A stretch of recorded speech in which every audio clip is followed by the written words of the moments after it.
Puspusan ang isinasagawang pagtugon ng Department of Public Works and Highways o DPWH sa pinsalang idinulot ng Bagyong Opong sa mga infrastruktura sa bansa.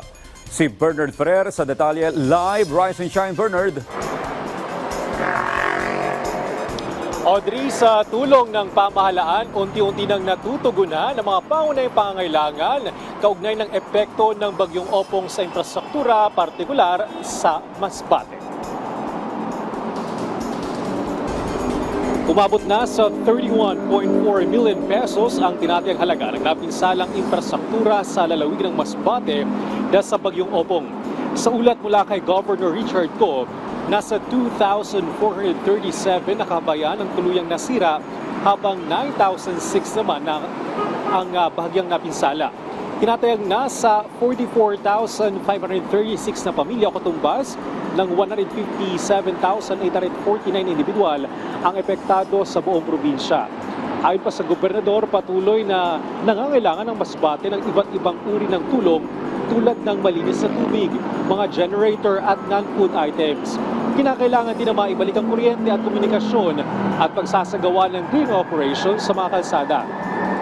Gayunman, tiniyak ni Governor Go na sa tulong ng iba't ibang ahensya ng pamahalaan, unti-unti nang natutugunan ang ilang mahalagang pangailangan. Sa monitoring ng Office of Civil Defense Bicol, umabot na sa 9,966 na pamilya o 40,873 na individual ang nananatili sa mga evacuation centers o tumutuloy sa mga kanilang kamag-anak.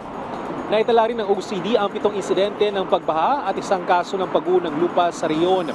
19 na LGUs naman ang nakaranas ng power interruptions. Mayroon ding 9 na naiulat na nasawi at 15 ang naiulat na nasugatan na kasalukuyang isinasa ilalim sa beripikasyon. Audrey, umabot na sa 48 billion pesos ang naipamahaging food at non-food items ng DSWD, OCD at iba't ibang LGU sa mga lalawigan sa Bicol Region. Sa lagay naman ng trapiko, mabilis ang usad ng mga sakyan sa magkabilang lane ng EDSA Kamuning. Paalala naman sa ating mga motorista ngayong Martes, bawal po ang mga plakang nagtatapos sa numerong 3 at 4 mula alas 7 ng umaga hanggang alas 10 ng umaga at alas 5 ng hapon hanggang alas 8 ng gabi. Balik si Audrey. Maraming salamat, Bernard Ferrer.